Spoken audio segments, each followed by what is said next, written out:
Hello and welcome everyone. Welcome to this session co-hosted by VaultSpeed and Datavault. With me here I have Neil Strange. Neil is an expert in the field. We'll be talking about data warehousing in the public sector today, and he has a lot of experience in that sector. Neil, maybe a quick introduction and some of the experiences you had before would be interesting Sure. to our listeners. Yeah, sure. I'm CEO of Datavault, and my career's taken me to a lot of different places. At one point, I was a director of services for consultancy specialising in public sector. And I've worked both in Europe, in Poland, and in the UK on various projects in finance, in Ministry of Finance, state budget. I've done work with children's services, child abuse, and national response plans to those. Lots in education as well, business, and so forth, and energy as well. So quite a varied bit of experience in there, but all underpinned by data and working at national scale to solve national problems. Okay, cool. Myself, a little bit of experience in public sector. I've worked a bit for the, let's say, railroads in Belgium, but also for the European Union on the European Medicines Agency, which was also quite interesting. To work with. But yeah, looking forward to hearing your stories, Neil, and just to give everyone an idea here on what we want to cover today. What are these current issues that people are facing in public sector when it comes to data warehousing, in your opinion? Well, it's an interesting thing because I'm often in looking at organisations in the public sector, and typically they've been making big strides in the processing, operational processes side of things. So they've been modernising, they've been building web front ends or to their processes. So the citizens' experiences tend to be very good or improving dramatically. But behind the scenes, they often have these very large legacy data warehouse structures. So they have big suppliers in, and they're working at a very sort of slow rate of change. So they're very expensive to run, costly, and they're becoming increasingly unfit for purpose. So if you look at the sort of future demands that we're looking here, we're in the world of generative AI, and that's taking over the world. A lot of these systems in place are going to struggle to keep up and feed these new platforms that your users will be asking for. So I think largely the problem is they have systems which are large and very much locked into the past. My experience is similar. So yeah, it's been quite a while. So the experience I had there was more on building stuff on top of the data warehousing, on the data warehouse dashboarding solutions, migrating from one dashboarding solution to the other, let's say. But what I did find underneath indeed was the more traditional data modeling and data structure. Those kind of practices still being heavily used within the sector, which often proved to be difficult to draft out good data products on top of those. There was a lot of additional logic required, a lot of additional coding, a lot of business rules that had to be implemented in places that were perhaps not the best place to implement those. So I think there's definitely some issues and some legacy still in there. So yeah, looking at those issues, looking at the challenges ahead, how can we solve this? What is the future? How should we proceed and to get out of this? I think you have to start from the modern need in place. So think about the vision of where you're heading, and then build a platform that gives you the capabilities to support that vision. So if you look at today's world, you need to be able to be a bit more agile in the way you respond to questions. So you think about it. Every country has budgetary constraints. I think it's very strong after the after COVID, that the staffing levels have not come up to the same level as before. There's not as much money as before to run things. So anything you can do to improve operational grip is really welcome, particularly, not even just in the BI area itself, running it cheaper, more for less, but also how it engages with the business to drive efficiency gains. So go ahead. Yeah. That means a move towards more modern ways of working, more agile ways of working to get more stuff done faster, or how do you see that? Yes. Well, I think that comes in there. If you look at like the legacy systems that are there, I quite often see organizations that aren't confident they can run the platforms themselves. So they give the whole operation to a third party. And then they say, oh, we could do with another bit of information in there. We need to add a couple more tables to the platform. And then they quoted back a 6-month project to add 2 tables. Well, that's just not really acceptable today. In a modern data platform, that should be a day's work, not 6 months work with a project manager, an analyst, and so on. The modern ways of working to enable that to happen involve conceptual modeling, involve automation, so the ability to generate most of the code that you need in there, and an acceptance that we're working in a platform that will continually change. It's never fixed. You expect change week after week after week in what you're doing, and you need to change to keep up with the theories, the modern practices, the experimentation necessary in a government department to find the best way to meet their objectives. So I think it's just that the old ways of working just aren't fit for purpose for your modern needs. So start from there and work backwards. And I think that process has already been followed in the front end, so the citizens interface. So why shouldn't you use the same practices in the back office to get your data flowing more in a more agile way to be responsive to business needs? Yeah, so it requires some sort of an organizational shift, way of working shift. But is there also, you mentioned already automation, but in terms of technology, I mean, there's still a lot of legacy there as well, right? The more old school on-prem platforms.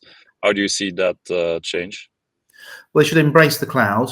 Of course, it depends on the nature of your data involved. So some of the data can be very sensitive. It's certainly national scale. So governments have their own private clouds set up. So you should be exploring those options. And for less sensitive data, look at the modern cloud options out there on the cloud platforms.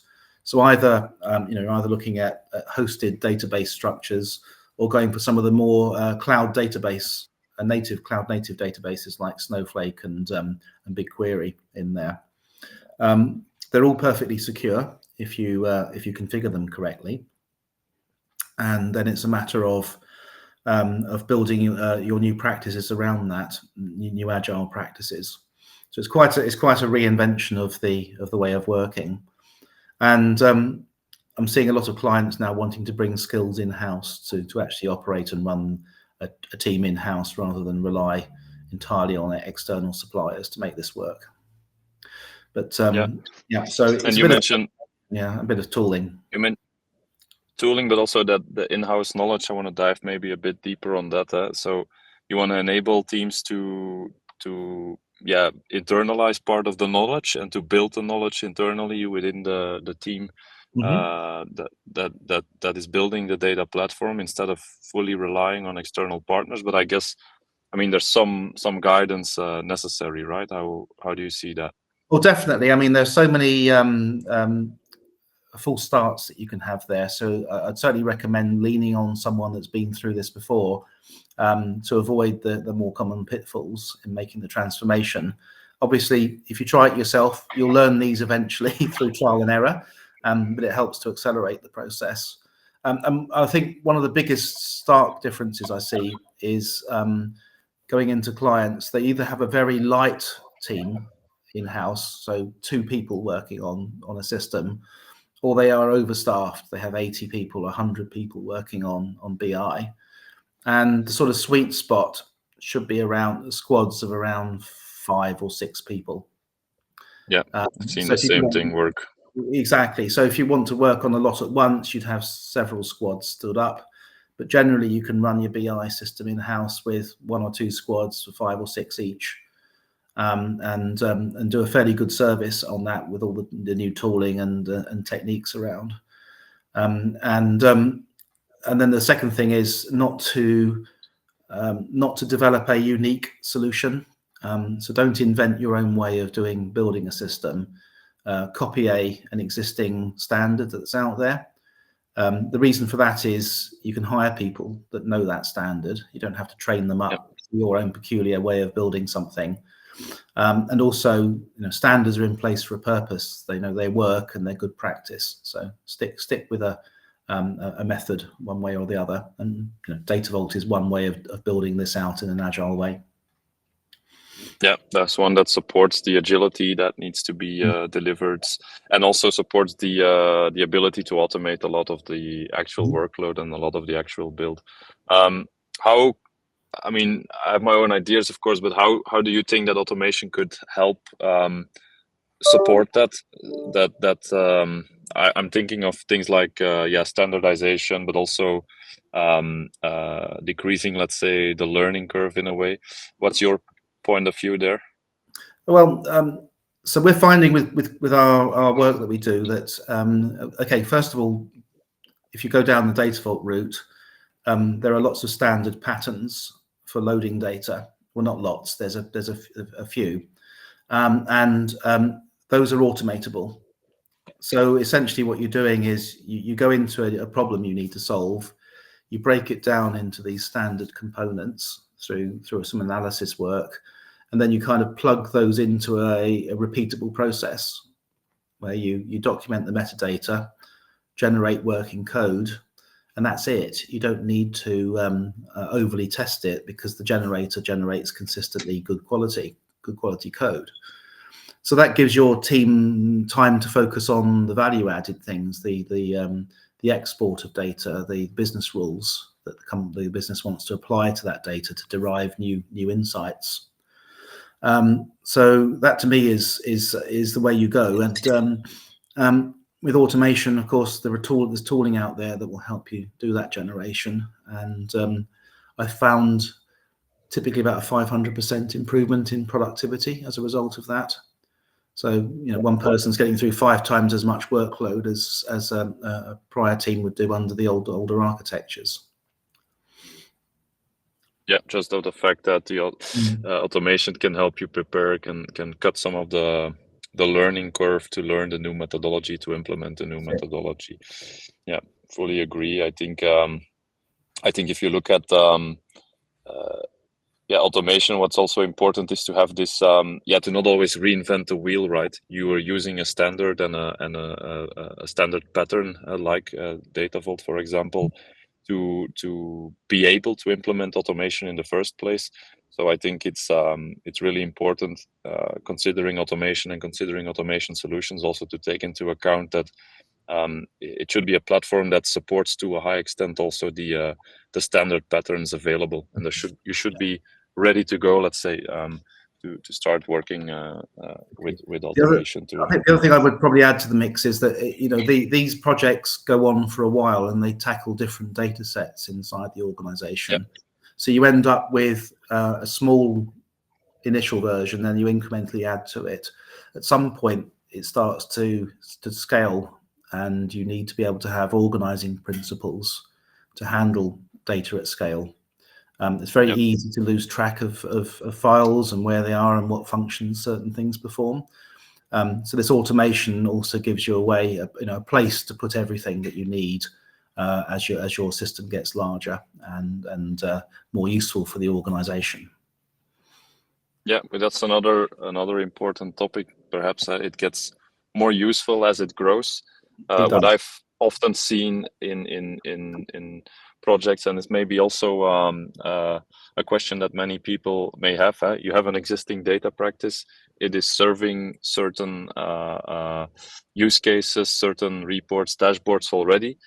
If you migrate to a new way of working, a new platform, perhaps a new technology, even there's a lot of plates you have to keep in the air at the same time, let's say. So the idea of tackling a migration like that,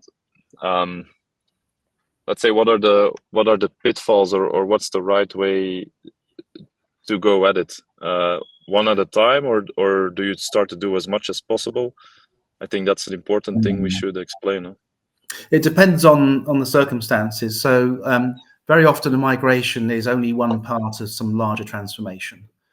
So very often you're replacing maybe a big feed system with a new platform. For example, if you're in health, you might be putting in a new electronic patient record system.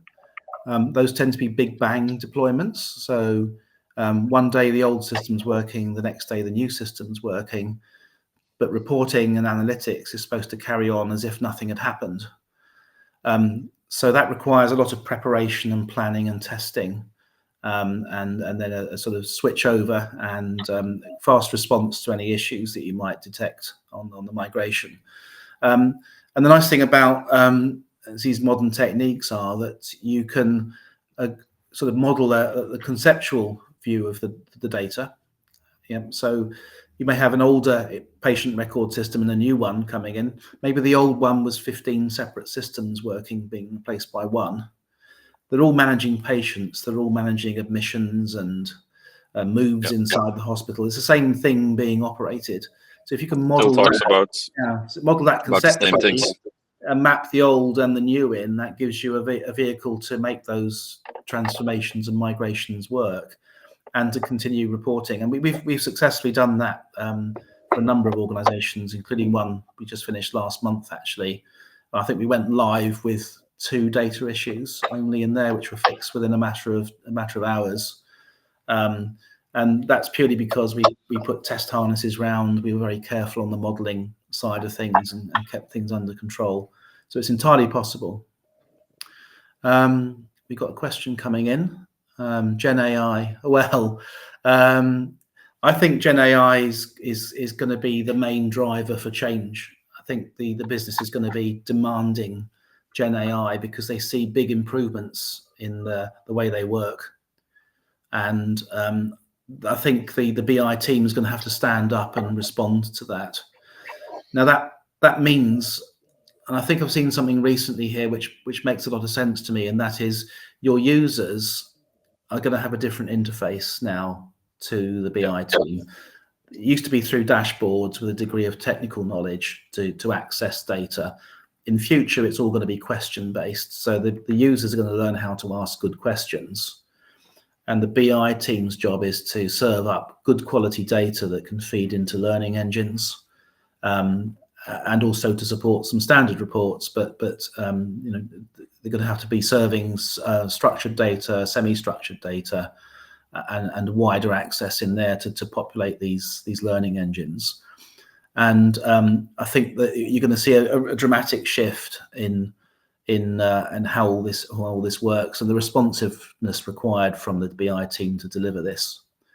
Yep, and the way we interact with data, right? The way we want to question the data will dramatically change. We did at VaultSpeed we did a short research tracker around this, really to see how well-prepared data sets, well-organized data sets, integrated data sets can actually leverage much better results to serve the same, let's say, chatbot application to question your data. So we had a small track where we provided 3 different types of getting the data available to the chatbot application.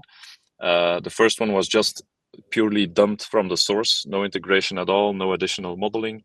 And the other 2 ones were either a star schema or a flattened structure on top of a data vault. And we saw much better results using the same chatbot. The same amount of work on the chatbot delivered much better result if we presented it with better structured data, better integrated data.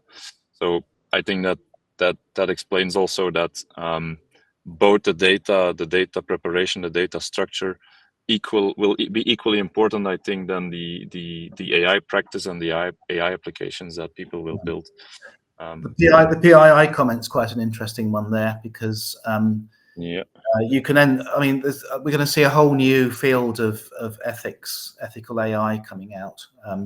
The public sector does lots of impact assessments. So if you start a new project off, you have to impact assess on legislation, environment, and so on in the organization. And you could well be seeing an ethical AI impact assessment done there to be sure that you're not using AI in the wrong way. And part of that is using data in the correct format. This has always been a problem with all the large-scale public sector projects I've ever worked on, which is, you know, you have an identifier. So you may have a health number and you may have a tax number. They can only be ever used for health and tax processes. You can't join them together to find out something else about the individual. So you've got to be able to constrain that in some ways in terms of the data you expose to your learning algorithms. And I've heard weird stories, for example, where AI was able to learn someone's credit card number, for example, and you'd prompt the AI by saying, I have a credit card number starting like this. How should I finish it? And it goes and finds a real credit card number it's learned and repeats that back to you. So you've got to be very careful. It's not what you want. It's not what you want, but you can't. You've got to. So you do that by constraining the set of data it works with. So that means you've got to clean that data to make it available. In a way, it's similar to presenting data to human beings using dashboards, right? There you also needed a certain structure. You needed preparation. So I think in a way it's similar in the fact that we need to prepare the data, that we need to arrange the governance on the data. You typically also didn't want the wrong people to see certain data sets before. It's the same with AI. We need to apply the same kind of rules. The only difference is that always, totally agree. All right. Okay, so I mean, I think right. So I think Gen AI is the future here, and so basically, to get there, I think the organisations have to have a revisit to the data strategy. So, you know, what's the vision of where we're going? What do we think the demand will be? What kind of service levels do we need to be put in place for this? And only then start looking at the new tooling and the new capabilities needed to deliver this. And I think largely all the technical issues are more or less solved already. It's all a people issue. So learning new skills, the organization's got to learn new attitudes and ways of using the data that's in there. And most of the time it's a people issue rather than a technology issue. I mean, look at how fast Gen AI has moved in the last 6 months, and it's going to carry on at this speed. So who knows where it's going to be in a year's time from now. Well, if you're trying to manage something, you don't know where it's going to be or what speed it's going to work at. The only way to manage that is to build in capabilities. So the ability to exploit it when it arrives, rather than saying, oh, we've got an end game now and this is exactly how we're going to use it. So it's all about flexibility, speed of learning, adapting new technologies as and when they arrive and throwing them away when they're no good anymore. And that doesn't fit into the public sector procurement where they buy something for 7 years or 5 years and expect it to be still valid in 5 years' time. So you've got to be very careful what you're buying in here. So I think you need good knowledge and a vision of where you're going when you're making your purchases of new systems to make sure that you're in the right place. Yeah, and keeping that future proofness in mind as much as possible, to the extent that is possible. Yeah, absolutely. agree. Yeah. So that either lends itself to a managed service, or you're buying bits and assembling them yourself as a best of breed. So that's where it pushes you. Okay. So any other questions from the audience?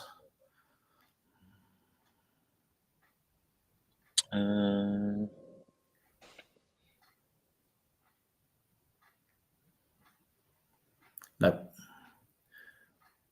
Okay.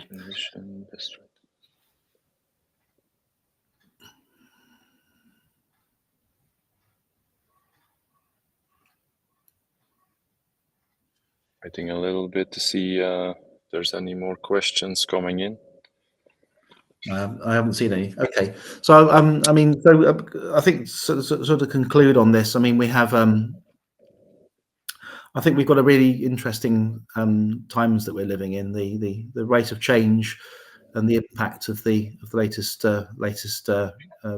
applications for AI are going to drive another range of transformations, another set of transformations into the organization. And it's almost like these transformations are continuous now. It seems like you finish one transformation and another one starts.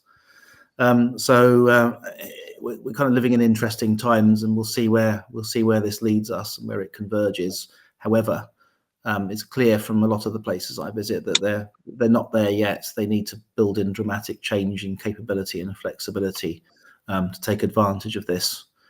And if the business benefits that are being claimed for Gen AI are true, 40% savings in efficiency and all the rest of that for the organization, then this is going to be worthwhile investigating and investing in. Yeah, couldn't agree more. And indeed, setting up a decent data practice to support all these new use cases, all these new technologies, and to be able to exploit them whenever they become really, really relevant, or whenever the right use case pops up, to be able to really rapidly respond on these new trends. Yeah, that's never a bad thing to start with, I think.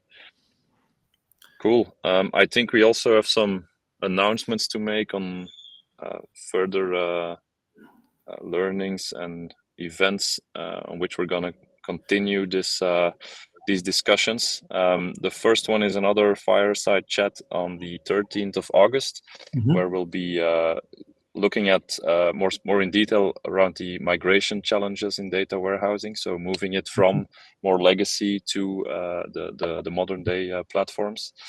And then the next announcement I think we can make, Neil, is one you can make. It's your own event. Yes, we run an event on an annual basis. We ran our first one last year, which was a great success, and this year we are running it again. It's in London, not far from Heathrow Airport. We have a very beautiful university campus that we're taking over for 2 days. We're way ahead on the ticket sales from last year, so we're really pleased at the response out there, and it's a great fun conference for data engineers to get together who are interested in learning about Datavault.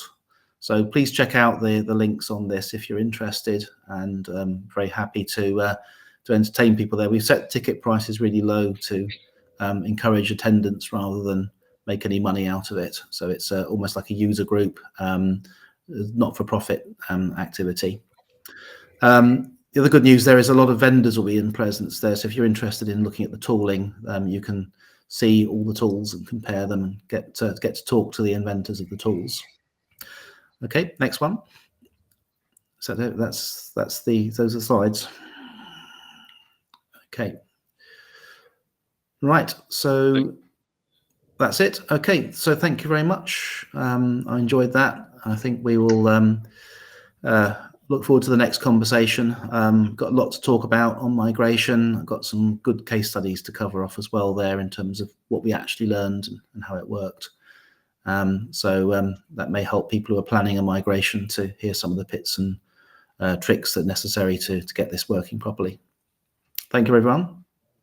Yeah, and thanks, everyone. Thanks, everyone. Neil, also. See you next time. Enjoyed it.